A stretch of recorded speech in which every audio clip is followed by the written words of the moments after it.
Merci, Monsieur le Président. Je vais commencer par remercier mes collègues qui ont co-signé mes amendements. Je ne vais pas tous les reprendre, mais je vais insister sur quelques points qui sont pour nous, socialistes et démocrates, importants. D'abord, sur la mise en œuvre de la Charte par les États membres, en effet, car l'article 51 précise bien qu'elle ne s'applique que lorsqu'ils mettent en œuvre le droit de l'Union. Je pense qu'il faut que nous ayons une clarification sur cet article avec l'avis qu'il faut étendre le champ d'application de la Charte dans l'intérêt de tous les citoyens. J'ai également voulu un amendement sur ce que je considère être les obligations positives de la Charte. L'Union européenne doit agir dès que les droits et les valeurs inscrites dans la Charte sont menacés.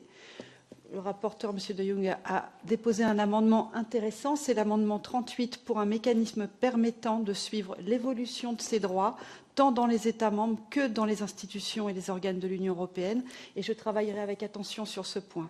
Pour finir, j'ai déposé un amendement sur la décision sans précédent de la Pologne lors de la réunion des ministres de la Justice en octobre. La Pologne s'est opposée aux conclusions du Conseil sur l'application de la Charte des droits fondamentaux.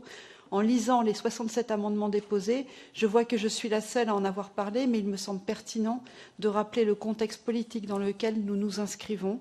Malheureusement, contexte politique difficile. En général, la tonalité des amendements déposés est encourageante et je partage la plupart des idées développées, notamment par le groupe des Verts et évidemment par le rapporteur aussi. Et je suis ravie d'en discuter avec l'ensemble des shadows demain matin lors de la réunion que vous avez organisée. Je vous remercie. Merci beaucoup, Christine. Rapporteur fictif pour les CRE, M. Durek, je vous en prie.